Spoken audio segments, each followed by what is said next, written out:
지난 금요일 밤에 우리 전대현 집사님 기도 인도하시면서 나라와 민족을 위해서 기도하라 하실 때, 한국교회를 위해서 기도하라 하실 때, 교회가 처한 상황을 생각하려니까 야간에 나도 한 장 주시고요, 깡패 용역을 동원해서 사랑제일교회 불법 그 명도 집행 장면이 기억이 나고, 중국교회의 그 십자가가 그 불에 타고 무너지는 장면이 떠오르면서 초대교회 박해 역사가 떠올라서 안타까운 눈물이 쏟아졌습니다. 그런데 그때 기도의 응답이라는 주님의 음성이 들립니다. 아멘. 아하, 그렇네요. 그동안 발핀도를 포함한 수많은 목회자와 교회들이 초대교회로 돌아가자, 초대교회의 신앙을 회복하자라고 얼마나 주창을 하고 기도를 했습니까? 바로 그 응답이 오늘날 한국교회에 현실이 된 것이라고 하는 사실이 깨달아지는 겁니다. 아멘. 마침 우리 교회는 요즘에 사도행전을 깊이 묵상하는 가운데 있습니다.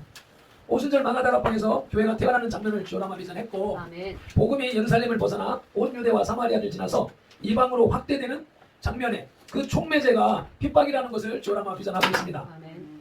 우리는 초대교회의 뜨거운 신앙과 부흥의 축복만을 생각하면서 초대교회의 신앙을 기도했지만 우리의 생각과 다른 하나님의 생각은 이사야 55장 8절 말씀처럼 내 생각이 너희 생각과 다르며 아멘. 내 길은 너희 길과 다름이니라. 아멘. 하늘이 땅보다 높은 같이 내 길은 너희 길보다 높으며 아멘. 내 생각은 너희 생각보다 높으니라는 아멘. 하나님의 생각은 우리 한국교회와 우리를 근본적으로 개조시키는 것이었습니다. 아멘.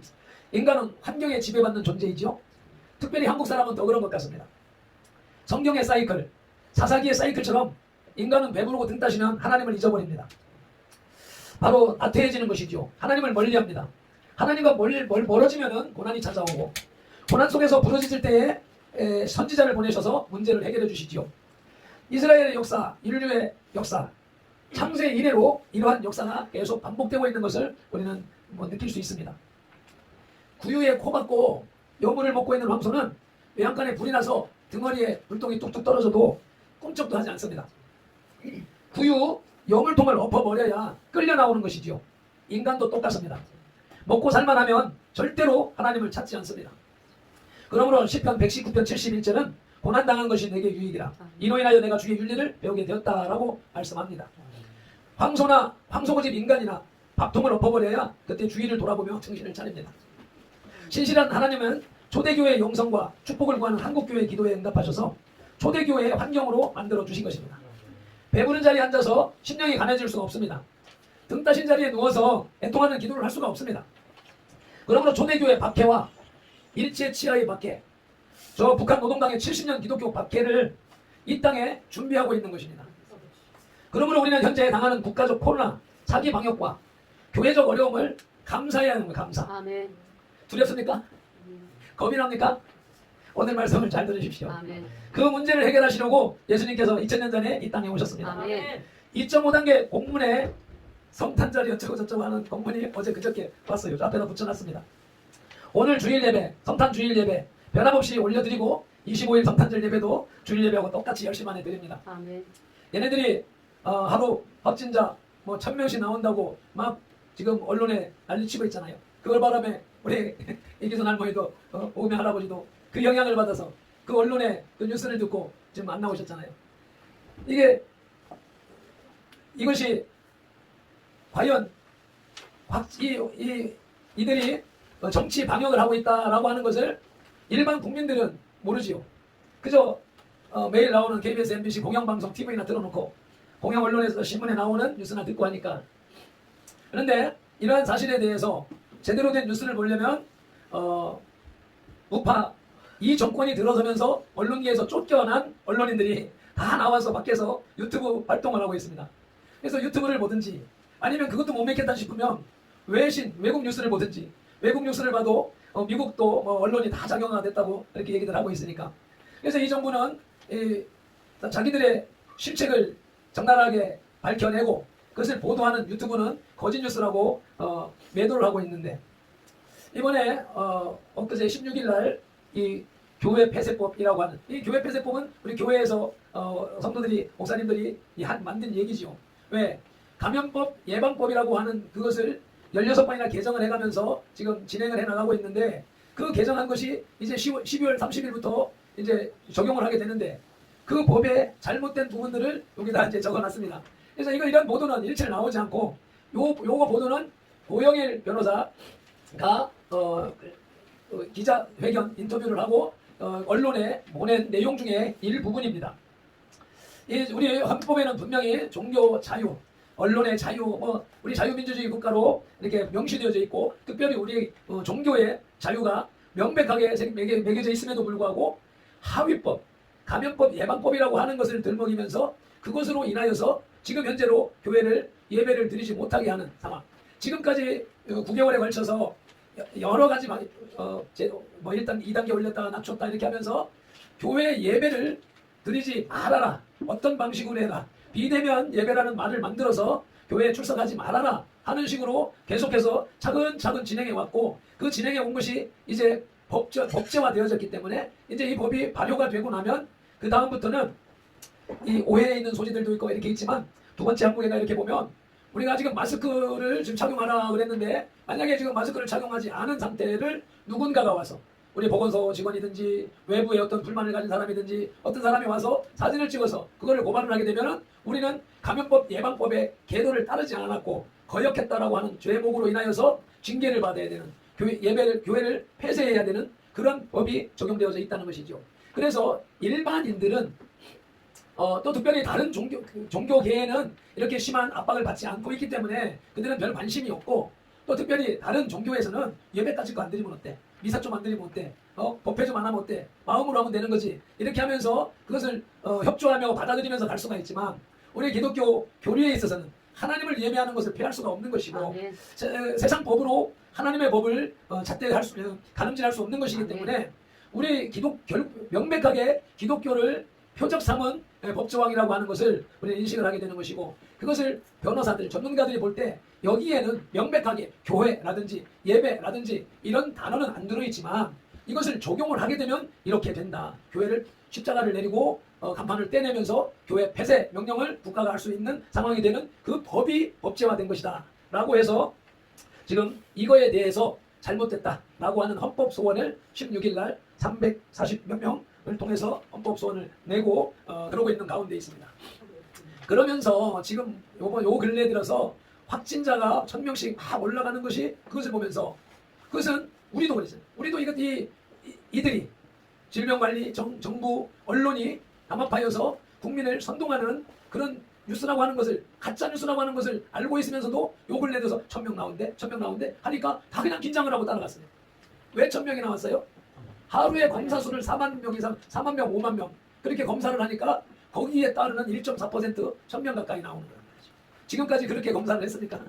그러니까 지금 여러분들 코로나라고 치면은 질병관리본부 창이 나옵니다.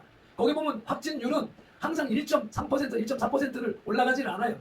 많이 검사하면 많이 나오고 적게 검사하면 적게 나오는데 항상 퍼센트는 1.34%밖에 안 됐다는 것이죠. 그럼에도 불구하고 이 언론은 그 확진율은 한마디 말도 안 하고, 몇 명을 검사했다라고 하는 거는 말도 안 하고, 오늘 발생한 확진자 수만 가지고 200명, 300명, 800명, 1000명 하니까 그 뉴스를 듣는 국민들이 다 벌벌 떨고 있는 거란 말이죠. 이것이 이 정권이 지금까지 계속 해온 모습들이라고 하는 것을 보면서 오늘 말씀을 접하면서 25절 말씀을 요절 말씀으로 봤습니다. 25절 한번 읽으시겠습니다. 모이기를 배하는 어떤 사람들의 습관과 같이 하지 말고 오직 본하여 그날이 가까움을 볼수록 더욱 그리하자. 목적인즉슨 나라가, 정부가, 어떤 사람들이 교회든지 성도들이든지 어떤 사람이든지 모이기를 배하는 일을 지금 벌리고 있다. 이건 명백하게 우리들은 그것을 인식하기 때문에, 또 이런 모습을 1년 전에 정광훈 목사님은 이걸 계시를 받고 나라가 망했다. 그리고 7가지 항목을 들어서 나 망한 이유를 시국성명을 발표하고 우리가 서명운동을 해왔는데, 지금 그 7가지 항목 중에 안 이루어진 것이 하나도 없어요. 다 이루어졌습니다. 정광훈 목사가 말했던, 주장했던 그대로 진행되어져 가고 있고, 그것이 이제 노골적으로 차근차근 진행되어져 가는 모습을 보고 있지 않습니까? 그런 가운데에서 오늘 23절 말씀을 다시 한번 읽으시겠습니다. 또 약속하신 이는 기쁘시니 우리가 믿는 도리의 소망을 움직이지 말며 굳게 잡고. 자, 우리가 믿는 믿음의 도리, 소망을 움직이지 말며 굳게 잡고. 어떤 상황, 어떤 환경이 되더라도 우리의 믿음이 흔들리면 안 되겠죠. 여기에 또라고 하는 부사가 붙어 있는데, 이것은 앞에 어떤 말을 받고 있습니다. 그것이 19절로 22절입니다. 본문을 정해놓고 쭉 읽어나가려니까 길어서 지루한 것 같아서 일부러 잘랐어요. 19절부터 22절까지 합동하시겠습니다. 그러므로 형제들아 우리가 예수의 피를 힘입고 성소에 들어갈 담력을 얻었나니 그 길은 우리를 위하여 휘장 가운데 열어놓으신 새로운 살 길이요 휘장은 곧 그의 육체니라. 또 하나님의 집 다스리는 큰 제사장이 계시네. 우리가 마음의 뿌림을 받아 악한 양심으로부터 벗어나고 몸은 맑은 물로 씻음을 받았으니 참마음과 온전한 믿음으로 하나님께 나아가자. 또 약속 그래서 이렇게 온전한 믿음으로 하나님께 나아가자. 그리고 약속하신 이는 믿으시니 그 약속하신 하나님은 믿으시니 믿을만하고 믿을만하니 신실하니 우리가 믿는 돈의 소망을 움직이지 말며 굳게 잡자. 그러면서 진행하시는 말씀이 예수 그리스도께서 십자가에서 운명하실 때 성소와 지성소를 가로막고 있는 휘장이 위에서 아래로 찢어졌지요. 예수님의 육체를 찢는 것을 육체가 찢어지는 것을 휘장이 위아래로 찢어지는 것으로 지금 말씀을 하고 있습니다. 이것이 구약의 제사. 지금 히브리서 9장에서 쭉 손으로 지은 성소와 온전한 성소에 대해서 비교해서 쭉 열거하고 말씀하고 계시는데 출애굽기 25장, 26장에서 이제 성막을 모세가 하나님의 계시를 받아서 성막을 계시를 받고 만드는 장면이 나오죠. 그때로부터 해서 그때 모세가 본 것은 하늘에 있는 성소, 성전, 지성소. 지금 정광 목사님이 표현하는 것이 하늘에 있는 예루살렘. 모세가 그것을 보고 그 설계도를 보고 그대로 내려와서 이 땅에 지은 성소. 그것이 성막이다. 우리가 이제 출애굽기 25장 이하에서부터 성막이 법궤는 어떻게 만들고 떡상은 어떻게 만들고 그 휘장은 어떻게 치고 그 설계도가 정확하게 나와져 있는데 그 과정을 통하여서 하나님과 만나는 방법, 하나님 앞에 예배하는 방법, 구약에는 제사로 가는 것이 아닙니까? 그 제사법을 이렇게 정확하게 이스라엘의 백성들의 오랜 역사 속에 삶 속에 다져놓은 내용이 그것이지 않습니까? 그래서 이 출애굽을 한 기간이 BC 1446년이니까 1445년, 1400년 정도 그 기간 동안에 이스라엘 백성들은 동물을 잡아서 그 동물의 피로 죄 사함을 받는 제사법으로 1400년, 1500년을 그렇게 제사로 지내면서 왔지요. 죄의 삭은 사망이라 지은 죄 때문에 죽는 인간. 그래 우리 아담의 후에 우리는 모두 죄성을 타고나니 가만 놔두면 죄를 짓게 되고 말씀으로 또 교육으로 훈계로 양육하지 않으면 삐뚤어지는 것이 우리의 본성인지라. 모든 인생들이 자꾸 죄를 짓고 가니 하나님께서는 당신의 피조물 이들을 구원하시기 위해서 주신 방법이 성막 제사 방식으로 죄를 씻는 방식으로 동물을 잡아서 대신 죽음으로 죄를 지은 인간이 죽어야 될 것을 그 죄를 동물에게 전가해서 동물을 죽임으로 동물이 대신 죽음으로 인간은 살 수 있는 나는 살 수 있는 그 제사 방식을 1450년 동안 쭉 이어오시다가 이제 그것을 하늘에 있는 성소에 예수 그리스도의 보혈로 단 한 번의 제사로 모든 인류를 구원하시고자 하시는 그 방법이 제시된 것이고 이제 예수님께서 십자가상에서 구약의 양이 제물로 바쳐지는 것하고 똑같은 방식으로 머리에 목을 베임당하고 또 사지 발목을 절단을 하고 또 그리고 각을 뜨듯이 그래서 심장에 창을 찔름으로 물과배를 다 쏟는 것이 구약의 양의 제물되는 것하고 똑같은 방식으로 십자가상에서 그 제물로 죽어주심으로 인해서 한 영원한 제사, 한글 성경에서는 영단번의 제사, 그 한 번의 제사이지만 그 효력은 영원한 것. 아멘. 그래서 예수님의 그 하늘 성소에 직접 당신의 피를 뿌리고 그래서 모든 인류의 죄를 씻은 그 사건이 그것을 위해서 예수님이 이 땅에 오신 것이죠. 아멘.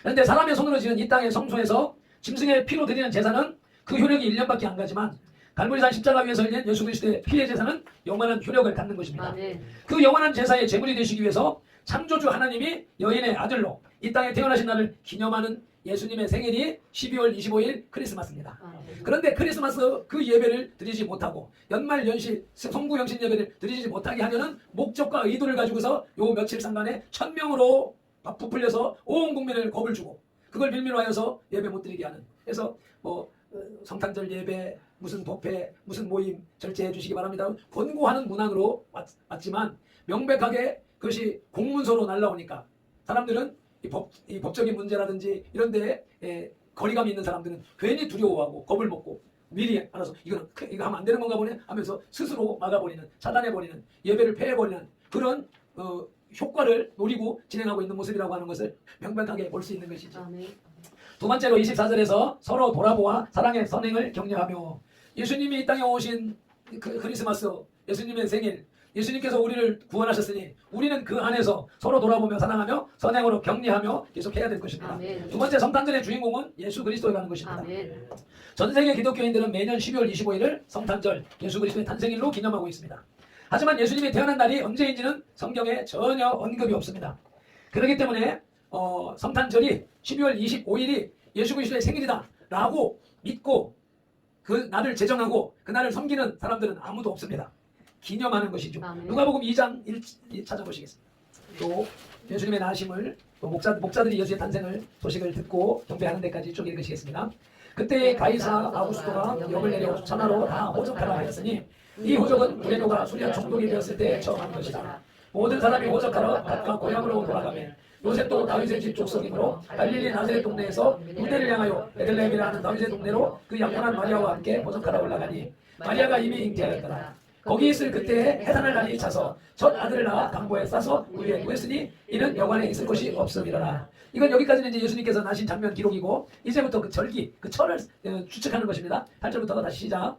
그 지역의 목자들이 밤에 밖에서 자기 양떼를 지키더니 주의 사자가 곁에 서고 주의 영광이 그들을 두루 비추네 크게 무서워하는지라. 천사가 이르되 무서워하지 말라. 보라 내가 온 백성에게 미칠 큰 기쁨의 좋은 소식을 너희에게 전하노라. 오늘 다윗의 동네에 너희를 위하여 구주가 나셨으니 곧 그리스도 주시니라. 너희가 가서 강보에 쌓여 구유에 누워있는 아기를 보리니 이는 너희에게 표적이니라 하더니 오련히 수많은 천군이 그 천사와 함께 하나님을 찬송하여 이르되 지극히 높은 곳에서는 하나님께 영광이요 땅에서는 하나님이 기뻐하신 사람들 중에 평화로다 하니라. 아멘. 여기에서 목자들이 밤에 밖에서 양떼를 지키더니 라는 말을 통하여서 목자들이 밖에서 양을 친다. 그러니 겨울철에 밖에서 양칠 일이 없겠지요. 그 이스라엘 지역도 우리나라 위도와 비슷하기 때문에 기후가 비슷하단 말이죠. 그래서 봄에서 여름철 초가을까지 방목을 하고 겨울철 되면 들에서 양치는 일이 없다는 것이죠. 그래서 이 목자들의 경배 사건을 통해서 볼 때에 예수님이 탄생한 그때는 눈 내리는 겨울철이 아니다 라는 것은 성경 기록으로도 알 수 있고 믿음의 사람들이 추측을 할 수 있습니다. 그런데 왜 12월 25일을 성탄절로 정하게 됐을까요? 첫째로는 로마인들은 동지 일주일 전부터 한 달 동안 사투르날리아 축제를 벌였는데 농경신 사투르누스에게 감사하기 위하여 성대한 잔치를 열고 모든 사람들이 마음껏 먹고 마시며 즐겼다고 합니다. 그래서 이때는 사람들이 이날 하루만큼은 자유를 누리자라고 해서 종들도 역할을 분담을 해가지고 주인들이 종들을 섬기는 그런 날로 지냈다고 합니다. 그래서 그것을 기념 그들의 신앙 그것을 기념 그 날을 기념하기 위해서 또 두 번째 로마 귀족들은 태양신 미트라를 숭배했는데 태양신 미트라의 생일이 바로 12월 25일입니다. 그래서 기독교가 이제 그 이단 종교들을 다 섭렵해 가면서 선교하면서 개종을 시키면서 교회가 번성을 하다 보니까 그럼 예수님의 생일을 기념일을 언제로 할까? 이때에 그 우상을 섬기는 그 날을 정해서 예수님의 생일로 하자. 그렇게 해서 우상을 섬기는 그것을 또 말리기도 하고 그래서 영적 정쟁을 치르기 위해서 그렇게 해서 12월 25일을 예수님의 탄생일로 정했던 것이고요. 그것이 잠깐의 이제 역사를 보니까 그 오랜 세월 동안에 12월 25일이 그리스도의 생일이다 아니다 라고 하는 논란을 계속 싸워왔던 거예요.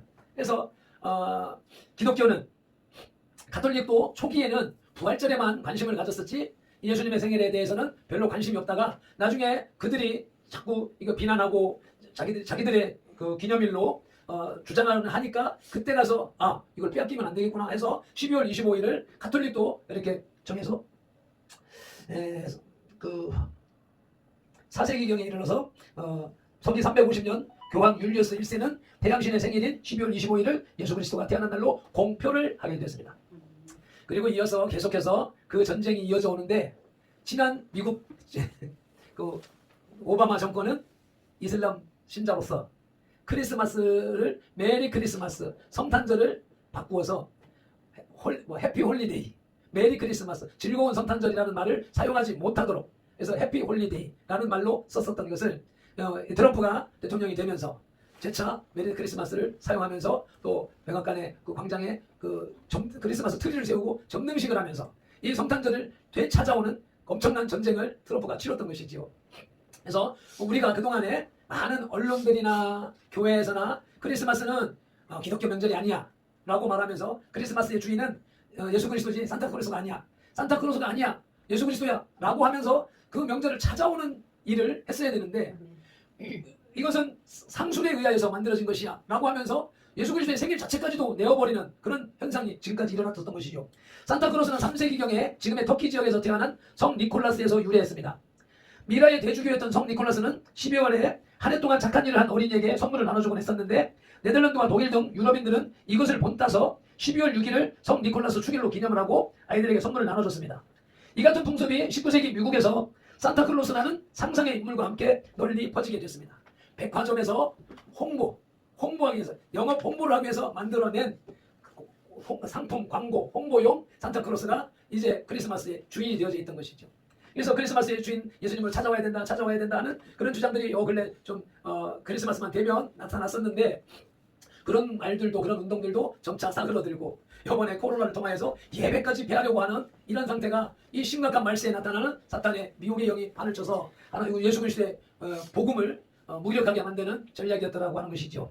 그래서 세 번째로 그럴수록 더욱 그리하자. 모이기를 배하는 어떤 사람들의 습관과 같이 하지 말고 오직 권하여 그날이 가까움을 볼수록 더욱 그리하자.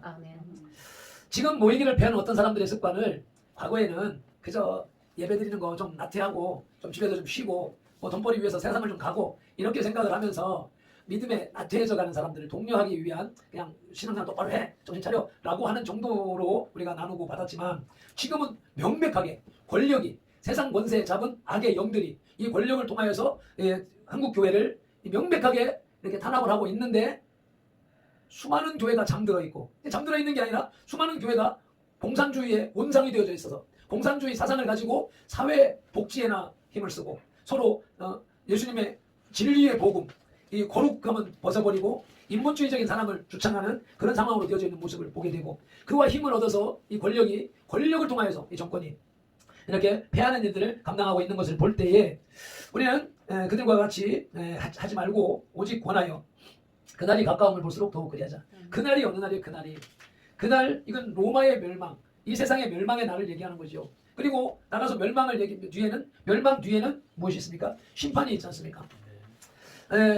보니까 23절에 보니까 23절의 내용은 하나님의 약속을 붙잡고 믿음의 소망을 가지고 그것을 믿음을 굳게 지키는 신앙의 문제, 또 예배의 문제라고 할 것 같으면 24절은 서로 돌아보아 사랑하며 선행하며, 이것은 또 헌신하고 봉사하는 활동인 것이죠. 교회에서 예배하고 친교를 나누고 이런 과정을 참석하지 못하게 만드는 그 어떤 사람들의 노력과 같이 거기에 빠져서 예배하지 못하고 친교를 나누지 못함으로 인해서 현실적으로 손해를 보게 되었죠.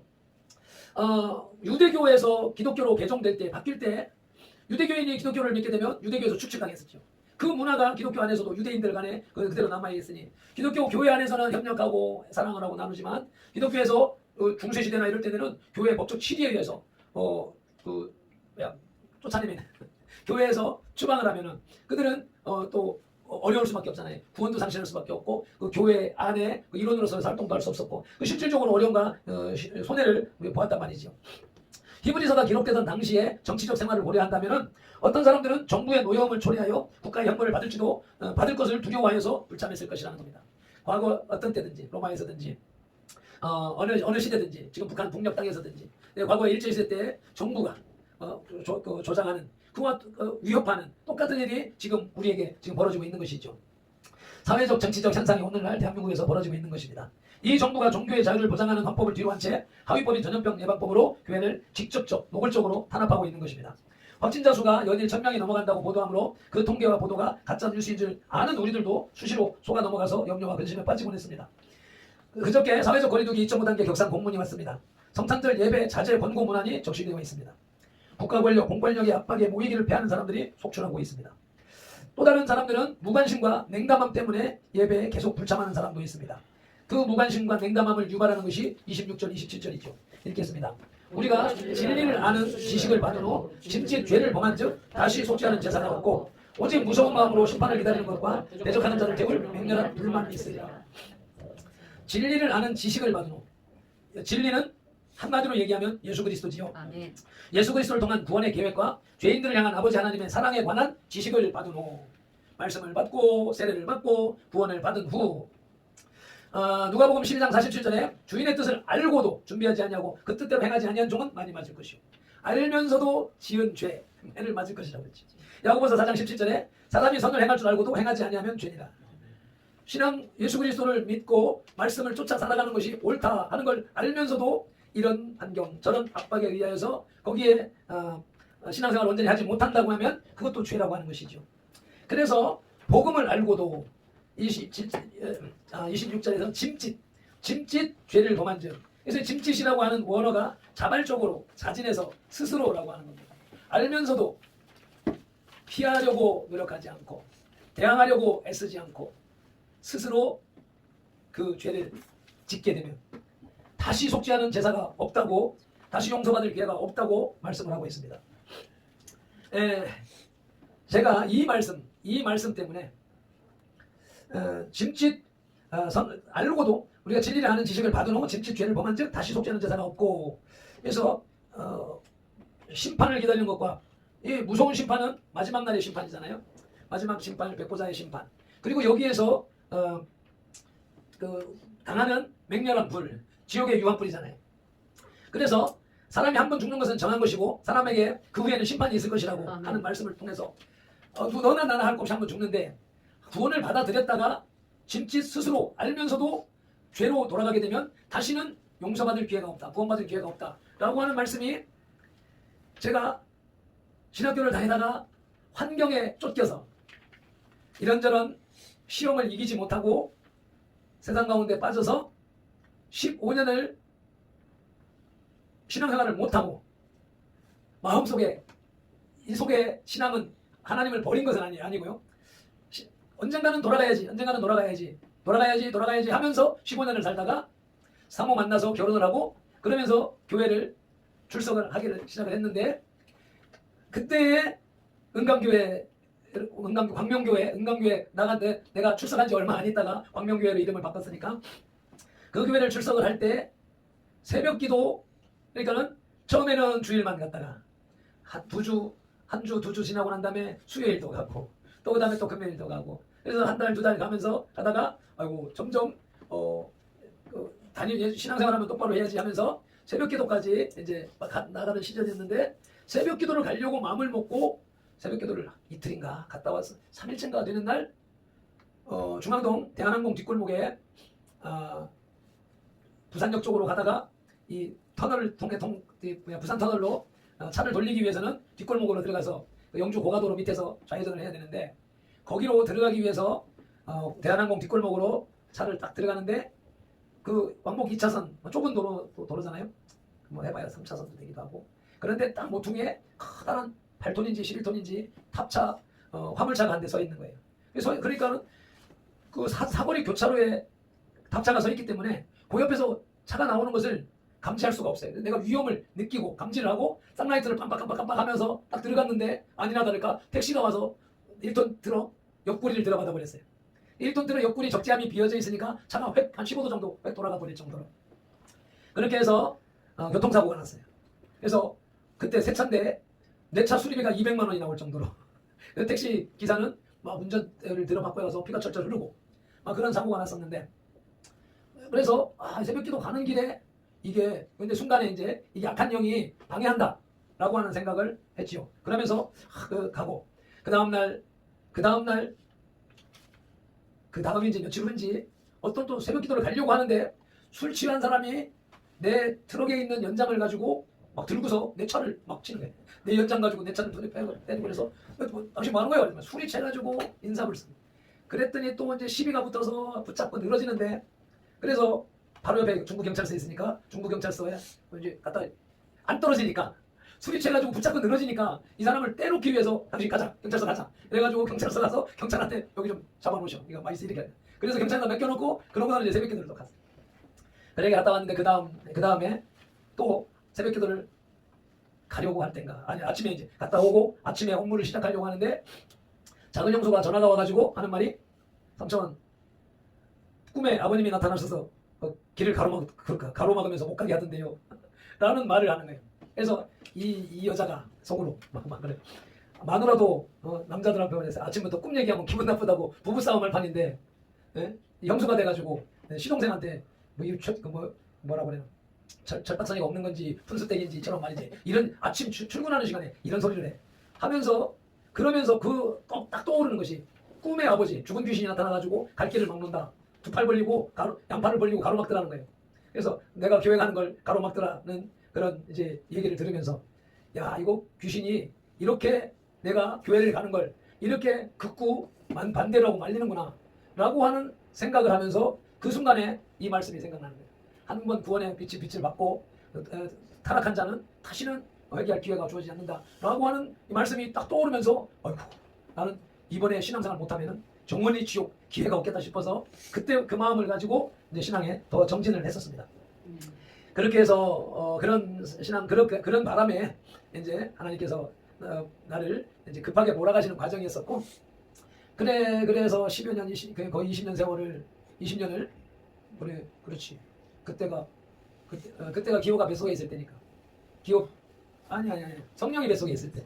성령이 뱃속에 있을 때 혜정이 안고, 그래서 그 교통사고가 나는 바람에, 아이고, 혹시라도 태아에 이상이 없을까 싶어가지고 되게 걱정을 했었는데, 그때 그렇게 해서 신앙생활을 회복을 하고 하나님이 급하게 몰고 가셔서 이제 복종하는 길로, 훈련하는 길로 가서 여기까지 왔는데, 교회를 개척을 딱 하면서 그냥 아무것도 없는 상황에서, 경험도 없는 데서 그저 그냥 순종하는 마음으로 개척을 했는데, 개척을 하고 얼마 있다가 최재석 집사가 자꾸 전화가 오는 거예요. 뭐 이런 어려움이 있고 저런 어려움이 있고, 그러면 대전에 가라. 대전에 가서 금식하고, 목사님, 능력 있는 목사님이니까 거기서 기도받고 치료받고 그렇게 해라. 또 거기는 안 가기 싫대. 왜? 거기는 무서우니까 막 어마어마하게 하니까. 왜 또 다른데 또 누구, 저 전라도에 누가 있는데, 그래 거기 가라. 거기 가면 되지. 또 안 가고 또 며칠 있다가 또 전화가 오는. 두 번 세 번 전화가 오는 걸 보고, 이 하나님이 이 영혼을 나한테 붙이시려는가 보다 이런 생각을 하고, 세 번째인가 네 번째인가 전화가 왔을 때, 그러면 여기로 와라. 여기로 오는데 여기는 개척교회요. 지하실이야. 지하실이니까 죽었다 생각하고 무덤에 들어간다 생각하고 와라. 그러면 그렇게 얘기를 했더니 일주일이나 됐나 어떻게 됐나 그런 사이에 왔어요. 그래서 그분이 와서 1년 반을 있다가 갔는데, 그 사람이 여기 온 것도 맨날 며칠 잠을 못 자고, 잠이 안 오고, 자기 생각에 자기가 이러다가 죽으면 구원받지 못하고 지옥 갈 것 같다고 이 말씀이 생각나서, 그래서 두려워서 견딜 수가 없어서 내가 전화상으로 말로 위로해주고, 아니야, 하나님 택한 사람은 절대 다시는 구원 상실하지 않아 라고 얘기를 하고 밤상으로 얘기를 해도 그것을 받아들이지 못하더니 결국 왔어요. 와가지고 보름인가 있는 동안에 여기서 잠 못 자는 것, 잠 못 자고 밤새도록 시달리고 하던 것이 이제 나아서 여기서 그렇게 있다가 떠나갔습니다. 그래서 우리 믿음의 사람들이 한번 구원의 빛을 받고 지식을 받은 후에, 진리라는 지식, 믿음, 말씀을 받은 후에 죄를 범한 즉 다시 속지 않은 제사가 없고 심판에 맹렬한 불만이 있을 것이다. 그래서 심각한 말씀입니다. 지금까지 많은 교회들이 예수 한번 믿으면 구원 상실하지 않는다. 이게 장로교회 오직 믿음, 이 칼빈 신학인데, 이 칼빈 신학의 요 앞부분만 생각을 하고, 칼빈 신학에 있어서도, 하이델베르크 요리문답에 있어서도, 웨스트민스터 신학에 있어서도 이 구원은 내가 지켜나가고 갈고 닦으면서 유지해 나가야 된다는 말씀들이 분명히 있는데, 그 말들은 제껴놓고 앞서서 한번 구원은 영원한 구원이라고 하는 이 것만 머릿속에 새기면서 지멋대로 살아가니까 구원파가 나오는 것이란 말이죠. 그래서 구원파 드러난 이만이나 누구야 세월호 드러난 유병환이도 있고, 또 박옥성이도 있고 뭐 등등 드러난 구원파는 문제가 될 게 없단 말이죠. 왜? 드러났기 때문에 교단에서 너희들은 이것이 문제야, 너 성경적이지 않냐, 너희들은 이단이야 라고 정죄를 해놓았기 때문에 성도들이 저건 이단이니까 가면 안 되지 이렇게 드러나서 문제가 되지 않는데, 중요한 것은 교회 안에 있는 이단 구원파란 말이죠. 나는 개혁교회를 다니고 있어, 나는 합동을 다니고 있어, 나는 모신을 다니고 있어 라고 하면서 믿음을 구원파식 믿음을 가지고 살아가는 사람들이 너무도 많다. 이게 심각한 문제다라고 하는 것이죠. 그런 사람들이 결국 어려움을 겪게 되면 문제가 있을 때는 뭐 신천지로 끌려가는 사람들도 끌려간 사람이 처음에는 끌어간 이단 신천지를 미워하고 그랬지만 나중에 하나님이 왜 이런 이단을 허용하고 계십니까? 무엇 때문에요? 기존 교회에 경계하기 위해서 더욱더 잘 말씀으로 양육하고 가르칠 수 있도록 하기 위해서. 그래서 서울까지 올라가는 생선 화로차에다가 아무리 온도를 맞춰주고 좋은 시스템을 갖춰놨어도 서울에 올라가서 보면 자꾸 물고기들이 죽는 거예요. 그래서 이 연구하던 사람이 그 물고기 화로차에다가 천적을 집어넣는 천적을 한 마리를 딱 집어넣으니까 서울에 올라갈 때까지 그 물고기들이 다 활발하게 살아있더라. 왜? 이거 잡아먹으려고 달려들으니까 도망다니느라고, 정신없이 도망다니느라고 살기 위해서 발버둥 치다 보니까 건강을 유지하면서 생명을 유지하더라 라고 하는 원리가 이 땅에 이단 사이비들을 허락해 놓으신 하나님의 능력이 없어서 처리하지 않는 것이 아니라 하나님의 허락하에 존재하는 것이라고 볼 때 그들이 존재하는 목적은 교회를 건강하게 하기 위해서. 그렇기 때문에 거기에 빠진 사람들은 건강하지 못한 사람이었네. 그러니까 결국은 그들을 건강하게 양육하지 못한 것에 대해서 목회자들이 교회가 회개를 해야 되는 것이고, 그런 일이 발생하지 않도록 더 근신하여서 잘 가르치고 또 영적 무장을 시켜서 빠지지 않도록 해야 되는 것이 우리 교회와 목회자들의 사명인 것이죠. 그래서 그와 같은 그런 과정을 통하여서 이 어려움을 통하여서 이 하나님께서 지난 제가 광화문 광장에 나가고 세상으로 길거리로 나간 내에도 이 의미가 들어 있습니다. 하나님은 내 스승 목사님이, 예전에 김경천 목사님이 내가 우리 최태현 집사님하고 함께 인사차 개척했습니다. 우리 뭐 하러 갔었지? 그때 갔을 때에 이 정광훈 목사가 나서서 성명을 발표하고 막 했을 때에 그때에 갔더니 예배 중에 설교 중에 하나님이 이보다 더 악한 왕을 준비하고 있는데, 문재인보다 더 악한 왕을 준비하고 있는데 정광훈 같은 것이 나와가지고 하나님의 일을 하고 있다고 안 좋은 말씀을 하시더라고요. 그래서 그 말씀을 들으면서 나는 그분이 기도하는 분이고 그분이 계시를 받는 분이고 그렇기 때문에 그 말씀을 새겨 듣습니다. 흘려 듣질 않지요.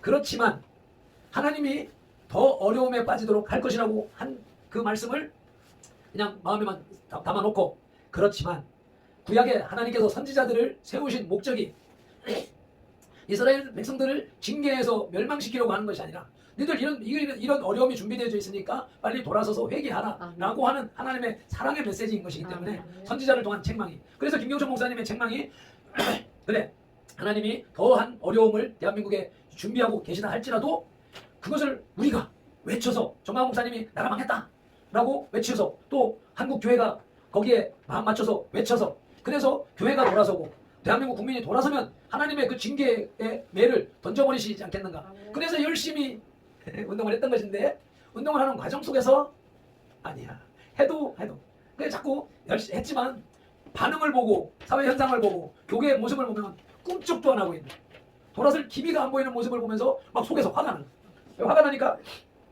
복음을 선포했는데 그들이 주사파들이 좌파들이 막 반발을 하면은 화가 나서 막 대드는 막 싸우는 거예요. 영적으로. 이게 아닌데 하면서도 왜 안 받아들이니까 거기에 대한 분노. 그래서 하나님 마음이 이렇겠다. 돌아서면 매초를 던져버릴 텐데 안 돌아서니까 맞아야 되겠다. 대한민국이 맞아야 되는가 그런 생각을 하면서 여지껏 지나오는 과정에 정말 목사님 감옥에 계시고 이들은 지난 3년 동안 차근차근 자기들의 계획을 다 진행해서 이제 완벽하게 법을 지금 감염법을 바꾸고 또 공수처법을 바꾸고 뭐 3대약법 온갖 것들을 자기들 마음대로 척척척 진행해가는 가운데 있는데 이제 못할 게 없는 상황이고, 머지않아 헌법을 자유자를 빼버리게 되면은 그것도 이제 될 날이 멀지가 않았다.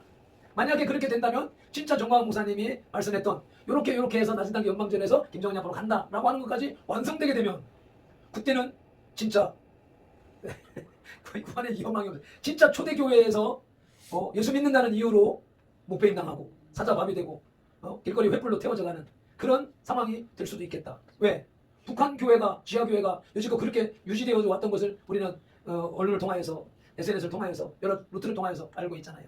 그래서 우리가 더 열심히 기도해가지고 북한 동포들을 해방해서 자유로운 예배의 삶으로 갈 수 있도록 그렇게 기도하고 그렇게 목적을 가지고 살아왔는데, 아니 거꾸로 어떻게 되는 모습들이 거꾸로 우리가 북한으로 기속되게 되면 북한과 같은 압제를 겪어야 되는 것이 아닌가 하면서 아픔을 가지고 두려움을 가지고 절대 그렇게 되면 안 돼라고 외쳐봤었는데 요 근래 들어서 가만히 보니까 더군다나 어제 금요일 날 또 이런 말씀을 통해서 그러면 과거에 한국 교회가 건강한 교회였나요? 아니죠. 배부르고 등 따시니까 좌파의 공산주의의 온상이 되어져 있고 교회 안에서 동성애가 번져나갔다는 사실 아십니까?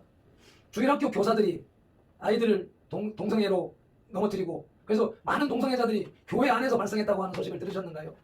교회가 이렇게 썩어져 나가고 한국 교회는 그렇게 부패되어져 갔고 그런데 요즘에 우리가 소식을 듣는 것처럼 지난 다니엘 기도회 북한 교회 사모님 나와서 간증하는 것처럼 3대 신앙이 자기 할머니로부터 계속 신앙 교육을 받아서 그 비밀리에 신앙생활을 하면서 3대 4대 그 믿음이 이어져 오면서 그런 지하교회가 수십만 70만 이상의 그 교회가 신앙인들이 북한 땅에 있다. 그래서 그런 소식을 우리가 접하면서 한국 교회가 북한 교회를 위해서 기도해서 북한의 신앙이 남아있는 걸로 우리는 착각했었지만 나중에 그 사실을 듣고 나서 보니까 아니네. 북한 성도들이 기도해서 남한이 이렇게 살 수 있는 것이었네 하는 것을 깨닫게 되는 거잖아요. 그래서 우리들의 모습을 보고 지난 기간 동안에 교회 개척의 4년, 광야운동의 1년 그 기간 동안에 현실적으로 보고 느끼는 바가 우리의 영적 수준이 지금 여기에 있는 것이다. 그러니까 우리의 믿음이 종교적으로 율법적으로 기복신앙으로 한국교회가 다 넘어가 있으니 하나님은 이 주사파 문재인 공산주의자들을 막 힘을 얻게 하셔서 교회를 압박하게 하고 돌이켜서 회개해라 돌아서라라고 압박하고 있는 것이 아닌가. 초대교회 신앙, 초대교회를 회복하게 하옵소서. 한국 교회들이 많이 그렇게 기도를 했단 말이죠. 가는 곳곳마다 교회 표어로 초대교회 신앙을 회복하자, 초대교회로 돌아가자. 이거 수탁을 모아왔단 말이죠. 그런 기도가 쌓여서 그래 초대교회 성도의 신앙을 가지려면 배부르고 등 따신 상태에서 그 신앙을 가질 수가 있는가? 아니죠. 초대교회와 똑같은 환경이 되어져야 초대교회가 신앙이 나올 수가 있는 것이죠. 북한교회 같은 환경이 되어져야 거기에 온전한 신앙, 목숨을 거는 신앙이 나올 수가 있는 거죠. 그래서 우리들이 지금 배부르고 등 따시고 그래서 종교적으로 신앙생활을 해온 것 그동안에 제가 계속 4년 동안 종교적인 거, 습관적인 거 버려야 된다 라고 말했지만 그것도 역시 나 역시도 마찬가지로 습관적이고 관념적인 그런 신앙생활과 목회를 해왔다라고 하는 것이죠. 그래서 이번에 어떻게 될지 만약에 진짜로 이 정권이 헌법을 개정을 하고 벌써 공수처가 생기면 이제 그때부터는 벌써 지금 문재인 3년 동안 독재를 박정희보다 더한 독재를 계속해오고 코로나를 이용해서 교회를 완전히 압박을 해서 꼼짝 못하도록 몰고 왔는데 이것이 그들의 뜻대로 완성되어진다면은 진짜 머지않은 세월에 북한과 같은 삶이 될 것이다. 그러면 그때 그것은 결국 우리 교회의 기도의 응답이다. 교회를 회복하게 하고 바른 신앙으로 세우고자 하시는. 그래서 교회 역사가 기독교의 역사가 핍박의 역사인 것이고 핍박이 없으니까 나태해진 것이었던 것이고 그래서 그러면 하나님 영적으로 하나님 보시기에는 좋은 일이 일어난 것인데 그러면 우리는 어떻게 해야 돼요? 여기에 맞는 삶을 살기 위해서는 우리의 신앙을 다져야 된다. 죽음, 목숨, 이까지 것 거기에 연연하여서 주님을 배반하는 알면서도 힘이 없어서 알면서도 피하지 못해서 그렇게 넘어가면 하나님이 그것도 용서해 주실까요? 사랑의 하나님이시니까 내가 피치 못해서 범죄했는데 하나님 아시죠? 용서해 주시겠습니까? 그래서 초대교회 제자들이나 우리 한국교회 믿음의 선진들이나 다 입술로 말 한마디에 거역을 하지 않으려고 죄를 짓지 않으려고 주기철 목사님 못 박힌 소판이를 걸어가시고 다 순교를 당하신 것이잖아요. 그래서 우리가 죽음을 두려워하지 않는 순교적인 신앙을 가져야 된다. 그런데 순교적인 신앙도 내가 갖고 싶어서 갖는 게 아니죠. 그것을 가질 수 있는 것은 성령님에 의한 것이기 때문에 우리가 말씀을 더 깊이 들어가고 더 기도 생활에 열심히 들어가야 된다는 거죠. 그래서 1시간 기도 생활 얘기했는데 제가 어제 그 철에 가서 졸다가 왔어요. 그렇게 추운데 기도하다가 보면 나도 모르게 졸고 있고요. 그 어제뿐 아니라 요 며칠 동안 계속 그랬어요. 낮에도 말씀보다 말고 졸고 막 피로를 견딜 수가 없는 거예요. 그래서 이 피로가 누적돼서 그런다 뜨는데 결국은 영적으로 악한 영에게 눌린 거란 말이죠. 그래서 산에서 내려오는 게 벌써 머리가 지끈지끈 쑤시고 아픈 거예요. 기도하러 가서 전쟁터에서 졸았으니 그 공격을 다 받고 온 거잖아요. 그래서 어젯밤에도 힘들게 하면서 그 전쟁을 치르면서 왔습니다. 포기할 수가 없는 거예요. 그렇다고 해가지고 등한히 할 수도 없고 쉴 수도 없고 우리의 삶은 우리의 신앙은 계속 우리 끝없는 전쟁 마귀들의 계속되는 방해 공작을 이겨나가야 되는 것이고 좀 한 단계 나아진 듯하고 좀 편안하다 안전하다 할 그때 또 공격 들어온단 말이죠. 왜? 정신 차리라고. 그래서 우리는 끊임없이 발전해 나가야 되는 것이고 그것을 위해서는 우리가 기도 생활을 더 열심히 해야 된다. 온전한 삶을 나가야 된다는 것입니다. 기도드리겠습니다. 하나님 아버지 감사합니다. 고맙습니다. 오늘도 이 말씀을 통하여서 성탄절의 주인 예수님이 오신 날을 기념하는 크리스마스 성탄절이 며칠 안 남았습니다. 그 성탄절의 주인 예수 그리스도의 구원 사역을 우리 모든 백성들에게 나누어 주어서 저 불쌍한 영혼들 하나님의 나라로 천국으로 이끌어야 되는데, 그것을 기념하는 성탄절을 두고 마귀들의 싸움, 이단 종파들과의 싸움이 성탄절을 그리스도의 생일이냐 아니냐라는 논란을 가지고 아버지 시기하게 만들고, 그것으로 인해서 성도들로 하여금 포기하게 만들어버리는 과정을 지나왔던 것을 볼 수 있습니다. 그 과정 속에서도 아버지 우리 이 정부가 그런 일을 앞장서고 있기에 하나님, 우리가 이것을 분명히 밝히보고 아버지 거기에 대항하여서 싸우고 아버지 우리 신앙을 지켜나갈 수 있도록 도와주시옵소서. 무엇보다도 혈과 육의 싸움이 아니라 주님 앞에서 기도하는 삶으로 우리의 신앙을 더욱 권고히 세워나가는 것으로, 주의 복음을 온전히 증거하는 것으로 아버지 아름답게 대항해 나갈 수 있도록 도와주시옵소서. 남은 시간도 주의 성령으로 동행하여 주시옵시며 이 한 주간도 말씀 붙잡고 승리하게 하옵소서. 예수님의 이름으로 기도드리옵나이다. 아멘. 우리 찬양 한 곡 할 동안 동성으로 기도하시겠습니다. 말씀을 내 안에 실체화해서 내가 생활에 사용할 수 있는 힘까지, 말씀의 능력까지 주옵소서. 주여 삼창하면서 기도드립니다. 주여, 주의 사명을 지켜주시도록 도와주시옵소서. 오늘도 귀한 말씀을 통하여서 우리로 하여금 믿음의 뜨거운 열정을 허락하여 주시오며 감사를 드립니다.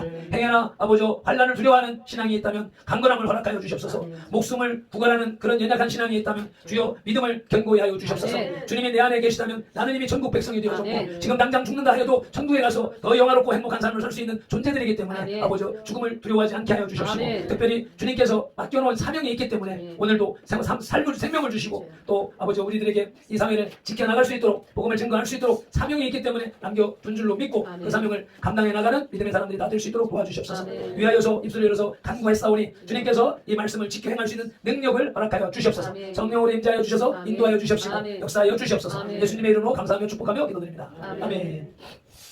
광고도 이미 말씀을 통해서 다 됐고, 이제 12월 25일 성탄 예배, 적은 무리지만 그냥 형식과 프로그램에 얽매이지 말고 우리의 영이 주님을 온전히 바라보는 그런 예배로 나가기를 원하고, 우리 24일은 크리스마스 이브니까 그날은 뭐 특별히 또 성탄절 영화라도 한 프로 보면서 이렇게 크리스마스 이브 행사로 넘어가도록 하겠습니다. 우리 함께 일어나셔서 찬송 부르고 축도로 예배를 마치도록 하시겠습니다.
오늘도 찬양으로 나의 삶을 주님 앞에 맡깁니다. 아멘.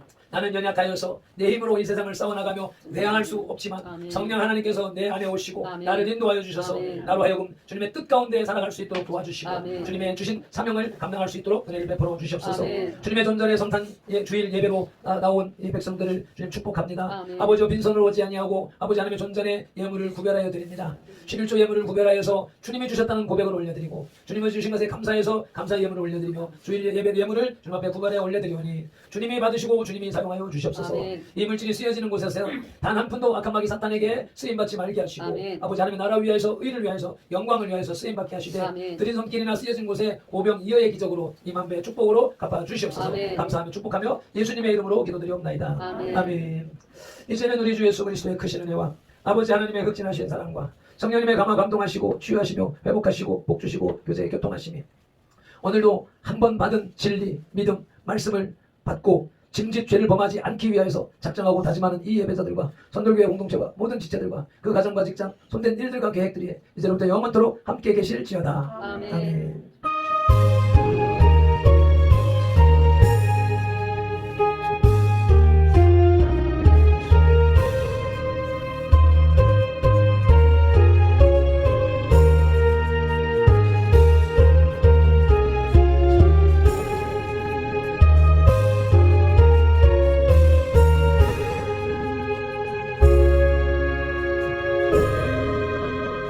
아멘. 모든 영광을 하나님께 할렐루야 할렐루야 했습니다.